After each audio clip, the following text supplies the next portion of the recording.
अस्सलाम वालेकुम students, this is your mathematics teacher sir Daniyal Fayaz. Students, आज के लेक्चर के अंदर वेक्टर्स के हम क्वेश्चन 13 को पहले डिस्कस करते हैं। देखें, क्वेश्चन नंबर 13 के अंदर क्या कहा जा रहा है कि given that the points represent position vectors of A B C and D respectively, show that A B C D is a trapezium. भाई देखो बेटा, यहाँ पे आपको A B C D given है तीनों के तीनों। तो मैं क्या कर सकता हूँ, यहाँ पे ये बोलने के रिप्रेजेंट कर रहा है ट्रापेजियम को ना। तो देखो, मैं यहाँ पे पॉइंट ए बना लेता हूँ, दैट इज़ 1,1। यहाँ पे हम पॉइंट बी लिख लेते हैं, दैट इज़ रफली बना रहे हैं डायग्राम, नॉट एक्यूरेट, 5,4। और सी और डी मैं फॉर्म कर लेता हूँ। सी, अब ये देखो, ये ए है, ये बी है, ये आपके पास सी आ जाएगा, दैट इज़ 8,9। और ये आपके पास डी आ जाएगा, और डी रिप्रेजेंट कर रहा है 0,3 को। ठीक है। अब अगर आपके पास ये चीज़ मेंशन है तो आपने क्या करना है, एक सिंपल सा काम, इनके पोजीशन वेक्टर्स बनाना है। अच्छा, पोजीशन वेक्टर कैसे बनाओगे? ओरिजिन से लोकेट करके बनाएंगे। नॉर्मली ये ए बी सी डी आपकी साइड्स हो जाएंगी, मतलब ये साइड। असल में देखो, ट्राइपेजियम एक ऐसी फिगर होती है जिसमें दो साइड पैरेलल होते हैं और दो साइड पैरेलल नहीं होते हैं। तो अगर पैरेलल का पता कैसे चलता है कि अगर कोई भी दो साइड एक दूसरे के मल्टीपल आ जाए तो वो पैरेलल होंगी। अच्छा, कैसे करेंगे मैं आपको बताता हूँ। अब यहाँ पे आप एक साइड, मतलब एक पॉइंट ले लो, ओरिजिन से सबको लोकेट कर दें। ओरिजिन के कोऑर्डिनेट्स हैं 0,0 ना। तो ये सबसे जाके यहाँ पे ओ एक पोजीशन वेक्टर बन जाएगा, एक बन जाएगा ओ बी, एक बन जाएगा ओ सी, और एक बन जाएगा ओ डी। ये आपके पोजीशन वेक्टर्स बन गए। ठीक है, ये आपका ओ ए हो गया, ये आपका ओ बी हो गया, ये आपका ओ सी हो गया, और ये आपका ओ डी हो गया।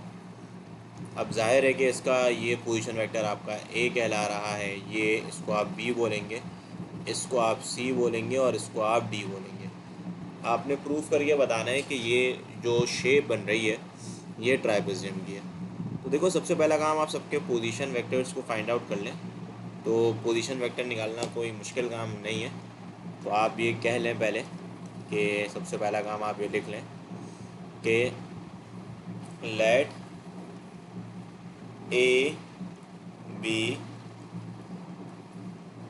सी and D are the position vectors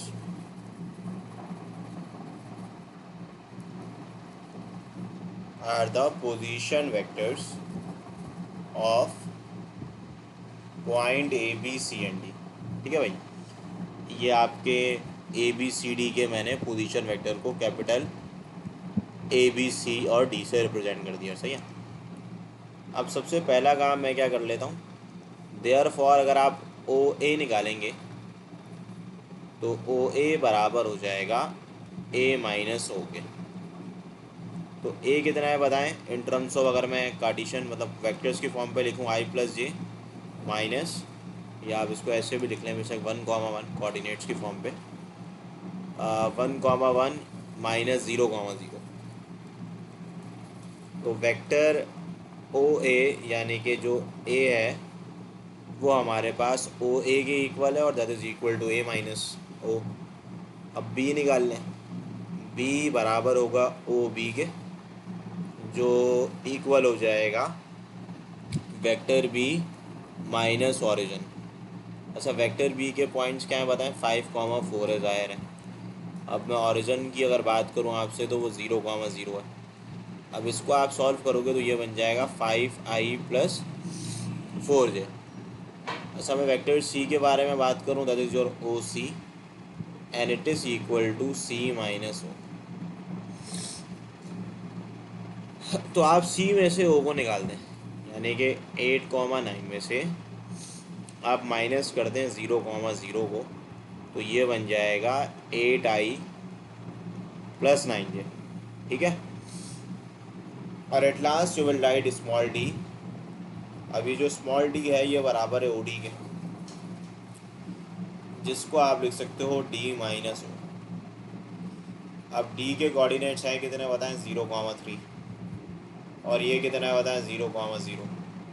तो ये 3j हो जाएगा। अब मैं क्या करता हूँ, एक एक करके ना साइड के वेक्टर्स को फाइंड आउट कर सकता हूँ। अब सबसे पहला काम, हमें प्रूफ क्या करना है। Now we have to show that कि हमें प्रूव ये करना है कि दो साइड पैरेलल है और दो साइड पैरेलल नहीं, यानी कि अपोजिट साइड पैरेलल है। हम अज्यूम कर लेते हैं अभी कि भाई ये जो ए बी और सी डी है वो पैरेलल है, यानी कि मैं कह सकता हूँ A B is parallel to D C, यानी कि दो अपोजिट साइड पैरेलल होंगी। कौन कौन सी बताओ? ए बी और डी सी। यहाँ पे देख लो, ए बी और डी सी पैरेलल होगी और बी सी और डी ए पैरेलल नहीं होगी।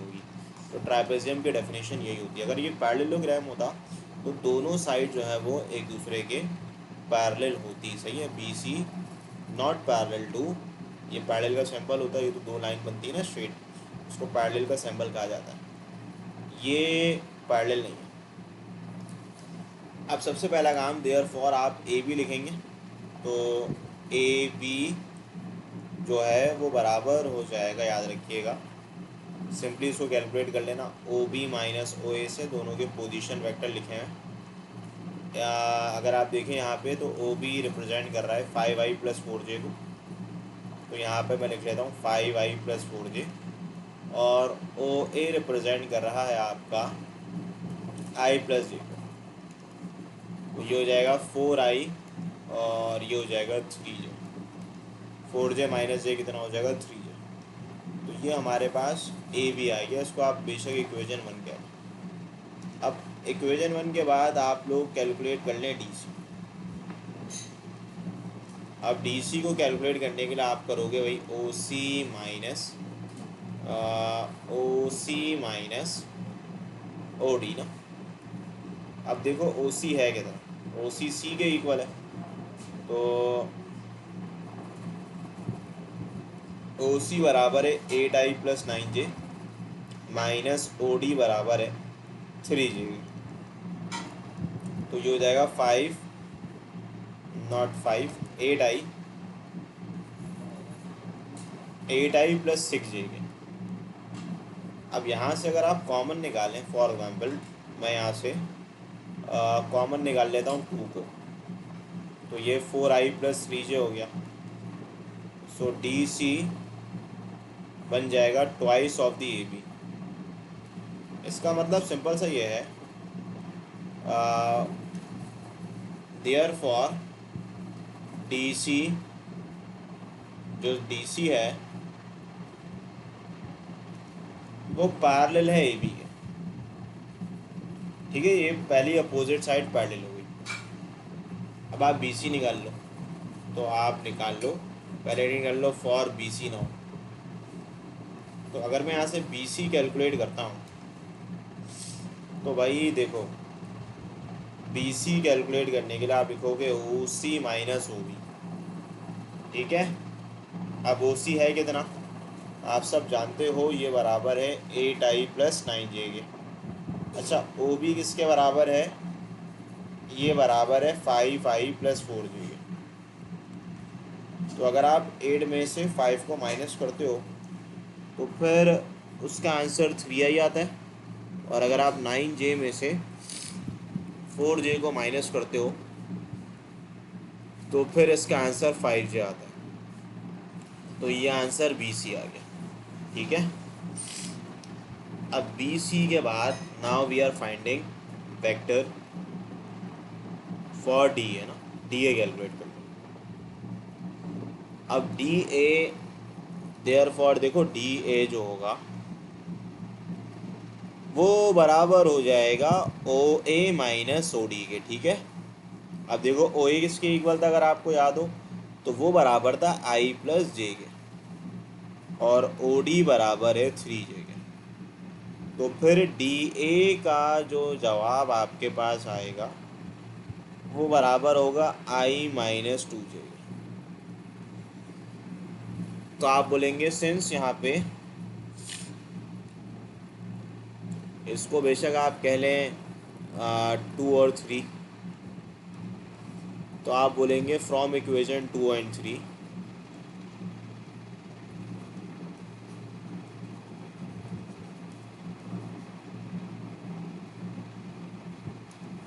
जो बी सी है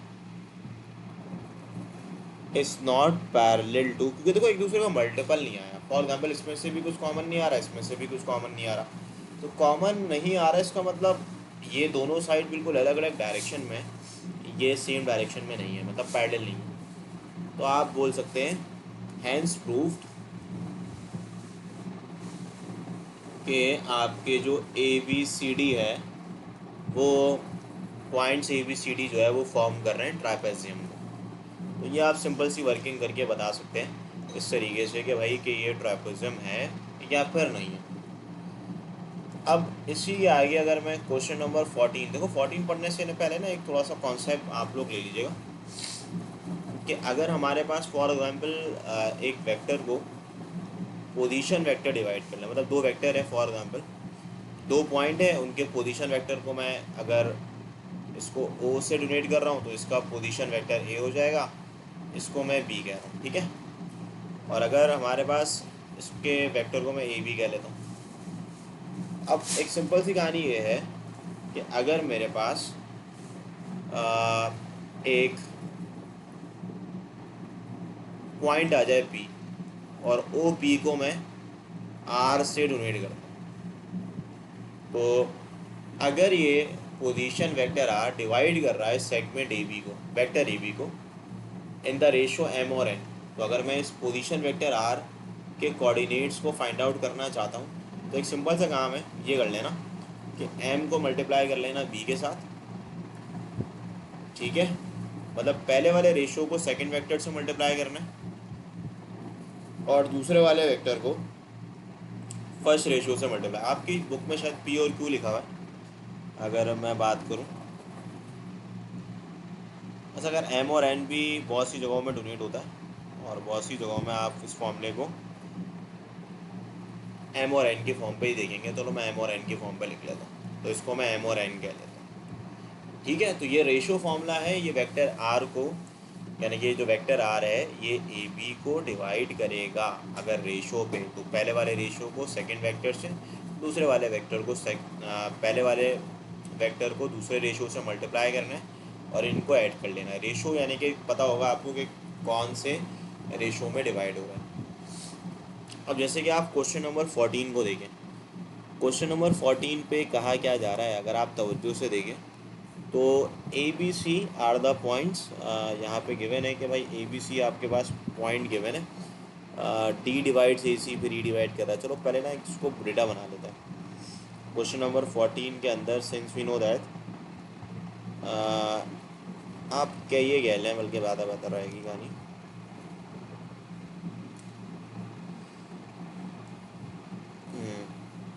हाँ, according to given condition, condition के मुताबिक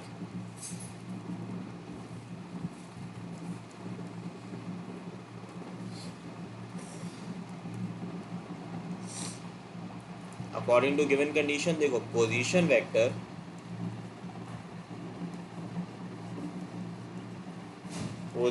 वेक्टर ऑफ ए, यानी कि जो ए का पोजीशन वेक्टर है वो ए ही है, ठीक है। और पोजीशन वेक्टर ऑफ बी जो है वो मेंशन है कि भाई वो बी है, और पोजीशन वेक्टर ऑफ सी जो है, पोजीशन वेक्टर सी यानी कि ओ सी कह लें, ये बराबर है 2a माइनस बी के। अब यहाँ पे आपको मालूम क्या करना है, सबसे पहले लिखा हुआ है, अच्छा देखो सबसे पहला पॉइंट यही है कि भाई ए बी सी जो है, ए जो है आपका स्मॉल ए है, बी स्मॉल बी है, और सी जो है वो 2a माइनस बी है रिस्पेक्टिवली। सबसे पहले लिखा हुआ है डी डिवाइड्स ए सी इन 2:3, तो आप सबसे पहले पॉइंट डी को निकाल लें। अब आप देखें सेंस डी जो लिखा हुआ है वही दोबारा कॉपी कर लें, डी डिवाइड्स ए सी इन 2:3, ठीक है। देयरफॉर अगर मैं डी निकालना चाहूँ, देयरफॉर यूजिंग वही आर वाला फॉर्मूला, जो बराबर होगा m b plus n a divided by m plus n. तो यहाँ पे देखो ए पहला वाला वेक्टर होगा। अब ए पहला वाला वेक्टर क्या है भाई, देखो लिखा हुआ है ना ए सी, तो ए पहला वाला वेक्टर ए ही होगा, ठीक है। और बी जो है वो आपका सी के बराबर हो जाएगा। और सी किसके इक्वल है बताओ? सी बराबर है 2a माइनस बी के। ठीक है, इसके साथ साथ आपको रेशो भी गिवन है कि एम रेशो एन जो है वो बराबर है 2:3 के। बस पहले आगे आप वैल्यूज़ को पुट करते हैं और पोजीशन वेक्टर आर जो डिवाइड कर रहा है वो डी है। यहाँ पे आप आर की जगह सिंपली डी लिख देंगे। इसके पोजीशन वेक्टर को आप डी कह लें, स्मॉल डी से रिप्रेजेंट कर रहे हैं, डी लिख दें आप लोग यहाँ पे। तो अब एम की जगह क्या लिखोगे? देखो, सेकेंड रेशो को 3 को मल्टीप्लाई करोगे, इसको ऐसे याद रख लो कि भाई जब भी 2:3 लिखा हुआ होगा ना आपके पास, तो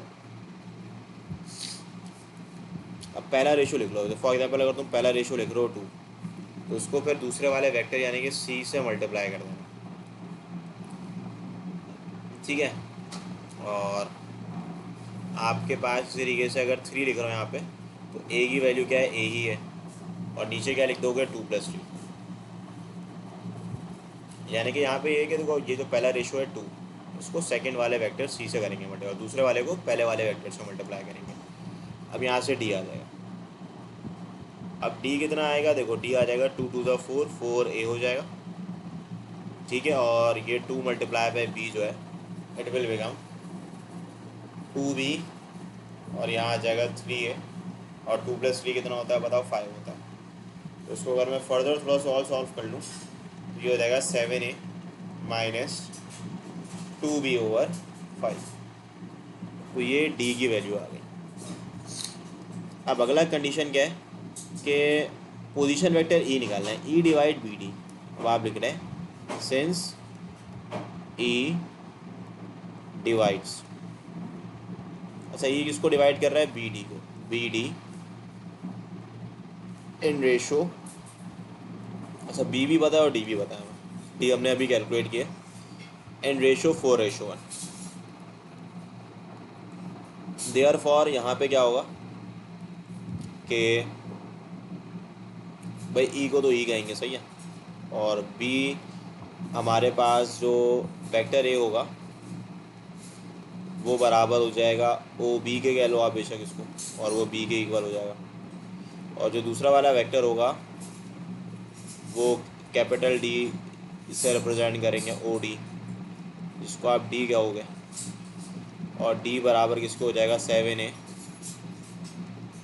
माइनस 2b/5। और रेशो तो आपको पता ही है कितना है, यानी कि अगर मैं m रेशो n के बारे में बात करूँ तो वो बराबर है 4:1 के।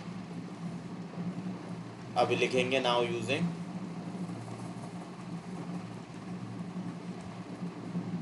तो ये कैपिटल आर का formula, m b plus n a divided by m plus n. अब देखो m की जगह क्या लिखोगे? m बराबर है 4 के सिंपली, और b किसके बराबर है? b आपका ओ डी यानी कि d के इक्वल है। और अच्छा ओ डी की वैल्यू भी तो पता है ना हमें इन टर्म्स ऑफ a और b।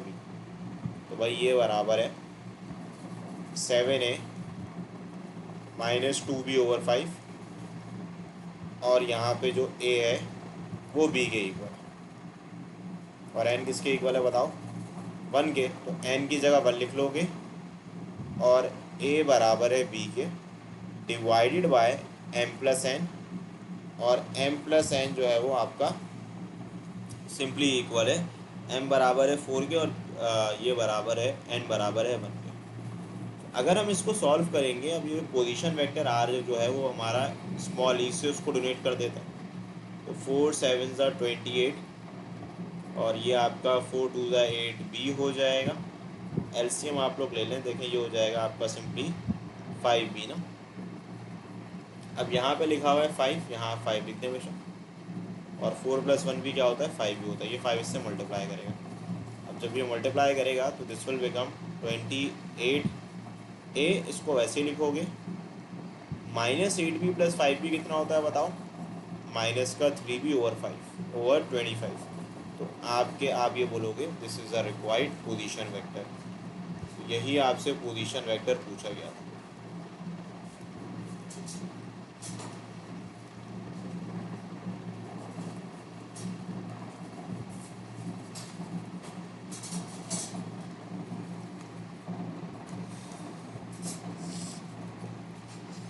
अच्छा, इसी के आगे अगर आप इस पूरे क्वेश्चन को देखते हैं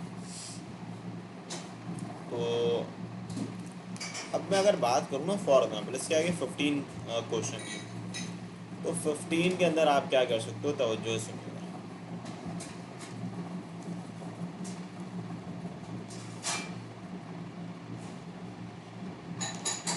भाई 15 के अंदर तो first you have to make a diagram, और इम्पॉर्टेंट क्वेश्चन है, मॉडल पेपर में भी आया हुआ है, तो उसको तरीके से आप लोग सॉल्व कीजिएगा। और नॉर्मली ये टीचर्स करवाते नहीं है, ये छुड़वा देते हैं सवाल, लेकिन ये है कि चांसेस हैं इसके आने के, और इसको अच्छे से सॉल्व समझे। मैं समझा देता हूँ आपको ब्रीफली इसको, ताकि आप लोग इसको अगर पेपर में आ जाए तो बआसानी कर सकें। देखिए सवाल क्या है, सवाल पे पहले ये कहा जा रहा है, in a parallelogram X is the mid point of A B, ठीक है, एंड वाई डिवाइड्स, पैरेललोग्राम में एक्स जो है मिड पॉइंट है और ए बी का मिड पॉइंट है ज़ाहिर है, और वाई डिवाइड्स कर रहा है बी सी इन 1:2, ठीक है भाई, वाई कर रहा होगा डिवाइड, कहा क्या जा रहा है, देन इट ऑल्सो डिवाइड। पहले तो parallelogram A B C D बना लेते हैं। सबसे पहले आसान सा काम ये करते हैं कि हम parallelogram A B C D बना लेते हैं। तो भाई ये एक पैरेललोग्राम है,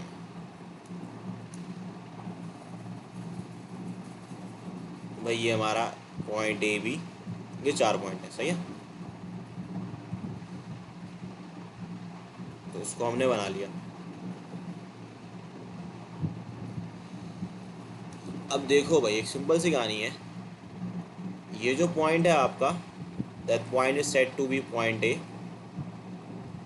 इस पॉइंट को आप बी कह लोगे, इस पॉइंट को आप सी कहोगे, और इस पॉइंट को आप डी कह लोगे, ये आ गया। अच्छा, अगर मैं इनके पोजीशन वेक्टर्स बनाऊं तो वो ओरिजिन से लोकेट करेंगे।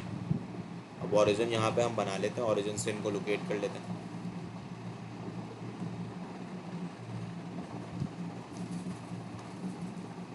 तो ये एक पॉइंट है, let's suppose that is your origin, origin से इन सबको लोकेट कर दो, मतलब स्ट्रेट लाइन ड्रॉ कर दो, एक रेफरेंस पॉइंट ज़रूरी है, वो है आपका ओरिजिन। तो इन सबको मैं मिला देता हूँ।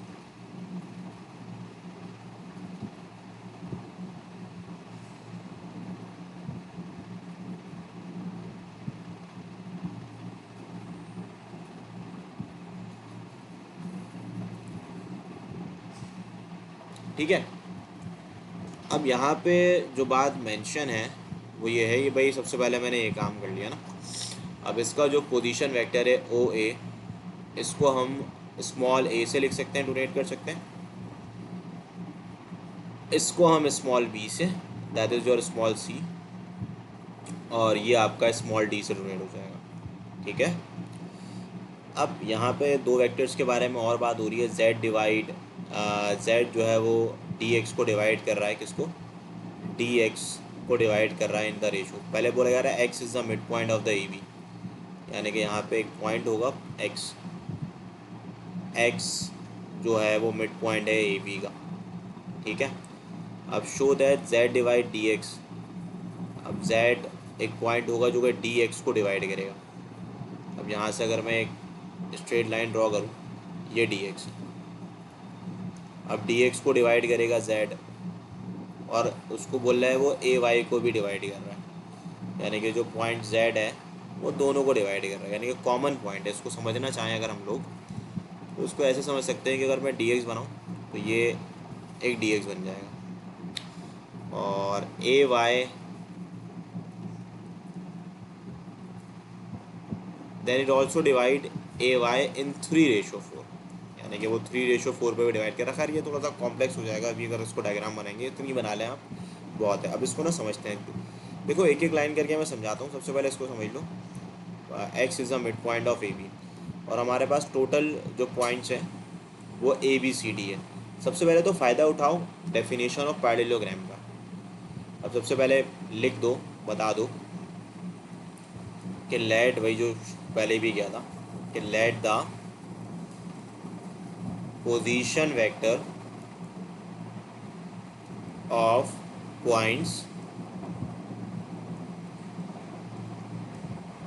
A B C and D are, position vector of point A B C D are small a B C and D respectively. मतलब सबसे पहले आपने डिफाइन कर दिया, सही है। तो उसके बाद आप यहाँ लिखेंगे कि बाय डेफिनेशन ऑफ पैरेललोग्राम। देखो अगर मैं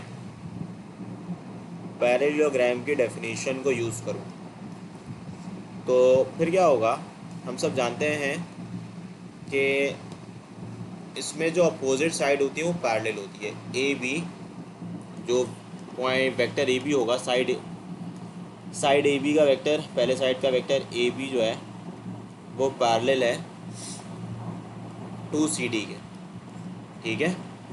तो मैं ये कह सकता हूँ कि पैरेलल है तो आप, तो मतलब सेम वेक्टर है दोनों, क्योंकि डायरेक्शन और मैग्नीट्यूड दोनों सेम है, तो इसका मतलब वेक्टर सेम होगा। तो A B is equal to C D.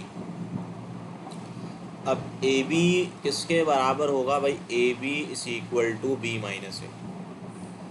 अब सी डी किसके इक्वल होगा भाई, ये बराबर हो जाएगा डी माइनस ए के। अच्छा अभी इस बात को आप, सॉरी, डी माइनस सी, अभी आप इस बात को अंडरस्टैंड करें कि मैंने यहाँ पे डी निकाला है। अब डी आपको पता नहीं चल रहा होगा क्यों निकाला है, लेकिन ये आपके आगे जाके हेल्प करेगा। इस बात को भी आप ये मान लें कि ये डी की वैल्यू आगे जाके प्रूफ करने पे आपको हेल्प करेगी, तो इसकी वजह से मैंने डी निकाला है। तो बस ये हेल्प करेगी तभी निकाला गया। तो डी निकाल लिया। सिंपल कैसे यूज़ किया कि भाई ए बी और सी डी को बराबर रखा और डी निकल गया।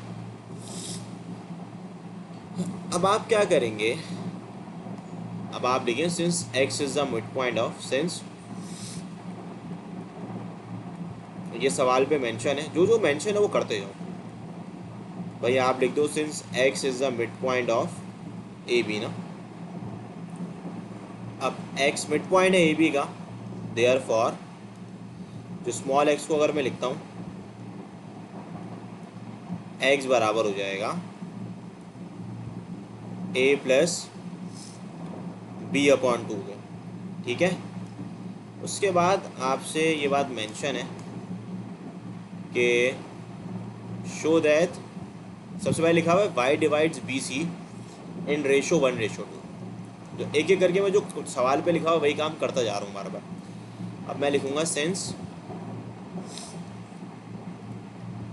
y डिवाइड्स, y किसको डिवाइड कर रहा है, देखो सवाल से ही कॉपी कर रहा हूँ, y डिवाइड्स बी सी इन 1:2। अब मैंने लास्ट सवाल पे आपको पूरी वर्किंग करना सिखाई थी कि कैसे आप फॉर्मूला लिखते हैं। मैं डायरेक्ट लिख रहा हूँ कि भाई y निकालना है अगर आपने, यहाँ पे आपने फॉर्मूला यूज़ करना पड़ेगा m b plus n a divided by m plus n. Wording वगैरह आप लोग ऐड कर लीजिएगा, वर्डिंग करना कोई मुश्किल नहीं है, बस यहाँ से देख लेना, जो सवाल करवाया मैंने, सॉरी दिस वन 14 ना। तो उसमें कुछ नहीं है, आपने बस वेक्टर का नाम देना है कि पहला वाले वेक्टर को ए कहना, बी कहना, सी कहना और एम रेशो एन मेंशन कर देना बस। अब अगर मैं यहाँ लिखता हूँ तो मेरे पास जो एम है वो किसके इक्वल है भाई, पहला रेशो एम कहलाता है, ये 1 हो जाएगा। अब दूसरा वेक्टर जो है वो सी है, तो यहाँ पे मैं सी लिखूँगा। अब सी किसके बराबर है, सी के ही बराबर है।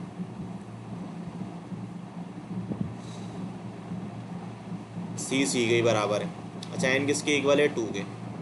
और ए किसके बराबर है बताओ, क्योंकि बी सी को डिवाइड कर रहा है तो बी पहला वेक्टर होगा, तो मैं बी लिख लेता हूँ इधर और इनको मैं ऐड कर लेता हूँ।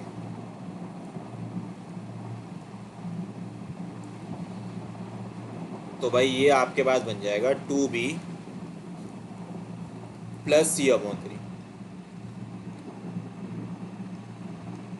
यानी कि आपके पास c जो है स्मॉल c वो b बन गया और b जो है वो a बन गया, m जो है वो 1 था और n आपके पास 2 है, y आ गया आपके पास। अब इसके बाद आपसे बोला जा रहा है show that z divide dx in 6:1 then it also divide ay। अच्छा, अब क्या करूँगा, देखो यहाँ पे dx को कितने रेशो में डिवाइड कर रहा है, 6:1 पे। z कौन डिवाइड कर रहा है, z। अब आपने क्या करना है आगे, यहाँ पे मैं मेंशन कर देता हूँ, इफ z डिवाइड्स, यानी कि अगर z डिवाइड कर रहा है dx को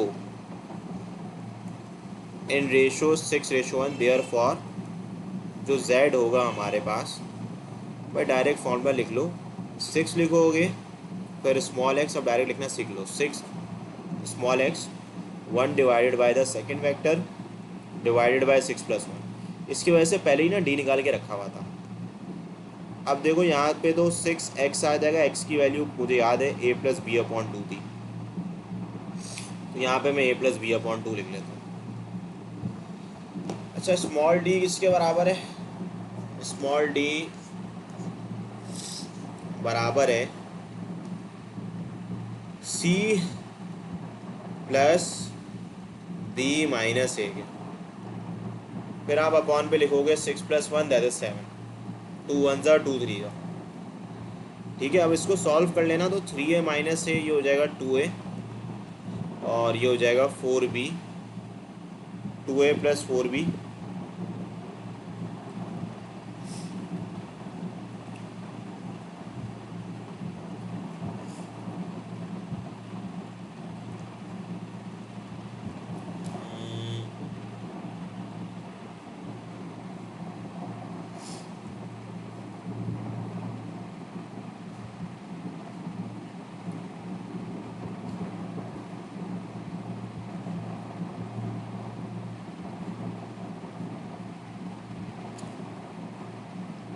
यहाँ से जो d हमने कैलकुलेट किया है, d हमने कैलकुलेट किया b माइनस से d माइनस सी से ना, तो यहाँ से अगर हम d को सेपरेट आउट करते हैं, वैसे गलती मैंने ये की हुई है कि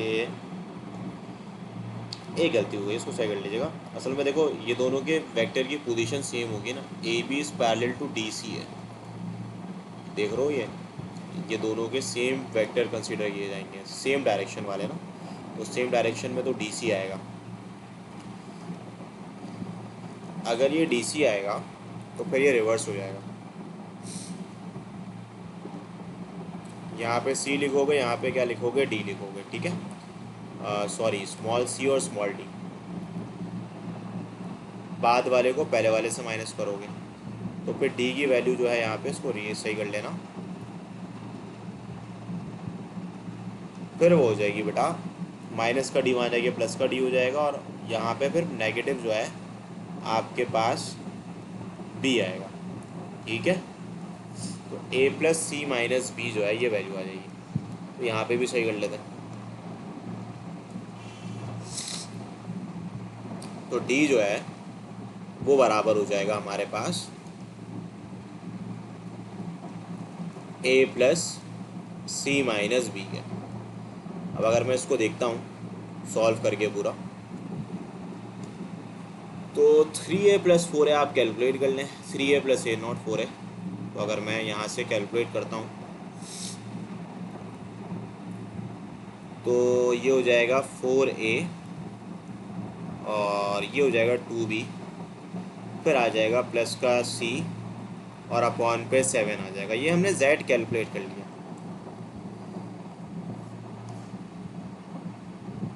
देखो यहाँ पे if लिखा हुआ है, if के आगे वाला जुमला आपने यूज़ करना है, if z डिवाइड dx, यानी कि लिखा हुआ है अगर z dx को डिवाइड कर रहा है, मैंने एक वेक्टर निकाल लिया z, अब z किसको डिवाइड कर रहा था, dx को 6:1 पे, यानी कि यहाँ पे एक पॉइंट z होगा जो कि डिवाइड कर रहा होगा dx को इन द रेशो 6:1। अब यहाँ पे ये लिखा हुआ है then it also divide A Y in 3:1।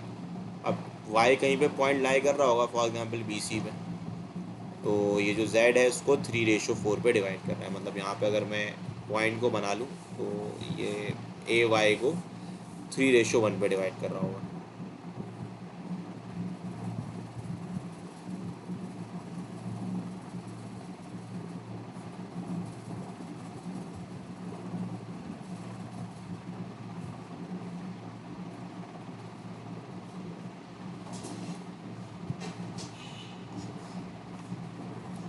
अच्छा वाई हमें ऑलरेडी पता है, वाई जो है वो 2b प्लस सी अपॉन 3 है। वाई ने किसको डिवाइड करा था, बी सी को 1:2 पे। अब अगर फॉर एग्जाम्पल ये जो पॉइंट z है ये किसको डिवाइड कर रहा है, dx को भी और ay को भी, तो इसकी सिंपल सी मीनिंग ये है कि अगर मैं फॉर एग्जांपल ये z मैंने अभी कैलकुलेट किया, वो dx में फॉर्मूला लगाया, तो जो आंसर अभी आ रहा होगा अगर सेम आंसर आ गया तो इसका मतलब है कि भाई ये प्रूव हो जाएगा। क्योंकि ऐसा थोड़ी है कि z के दो अलग अलग आंसर आए, दो सेम आंसर आएंगे। तो अगर जो पर्टिकुलर रेशो में dx का आंसर आ रहा है वही आना चाहिए ay का भी। मतलब अगर z डिवाइड कर रहा है ay को तो भाई सेम आंसर आना चाहिए। तो चेक करते हैं कि सेम आंसर आ रहा है या नहीं आ रहा। अब मैं यहाँ लिख लेता हूँ, क्या लिखूँगा मैं लिख दूँगा सिंस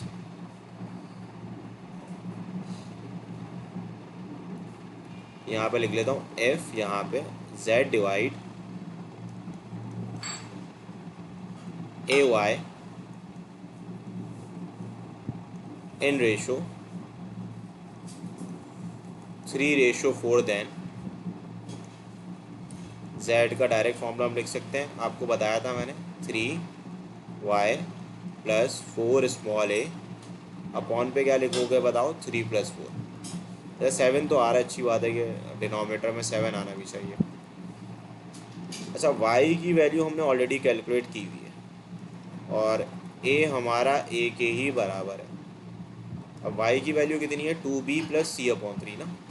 तो y की जगह मैं लिख लेता हूँ 2b प्लस सी अपॉन 3, 3 से 3 कैंसिल आउट हो जाएगा।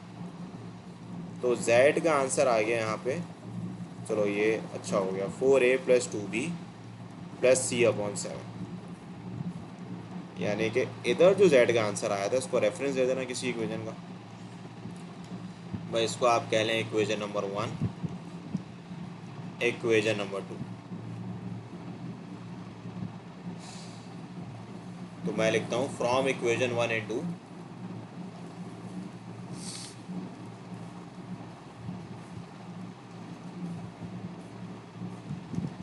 it is clear that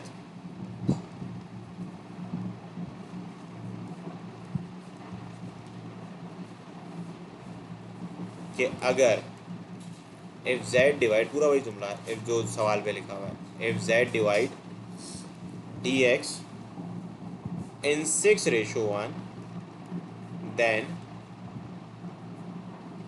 it also divide then it also divides ay in 3:4। तो सिंपल सा कॉन्सेप्ट जो आपने यूज़ करना है कि भाई ये सवाल है, ये पूरा मैंने सॉल्व करके आपको बता दिया। तो देख सकते हैं आप लोग, ये आपका क्वेश्चन नंबर 15 इंपॉर्टेंट क्वेश्चन है, लाजमी इसको अटैम्प्ट कीजिएगा। और ये आएगा तो लॉन्ग में 8 मार्क्स के लिए आएगा। आपने वही पोजीशन वेक्टर निकाले, मिड पॉइंट निकाला, कंडीशन का यूज़ किया, बस 2 दफ़ा z निकालें और अगर उन दोनों के आंसर सेम आ गए इसका मतलब ये है कि हाँ भाई ये एट अ टाइम दोनों को डिवाइड कर रहा है। क्योंकि z एक ही पॉइंट है तो दोनों पे सेम आंसर आते हैं तो वो बात प्रूव होगी, और अगर सेम नहीं आते हैं तो प्रूव नहीं होगी। ठीक है।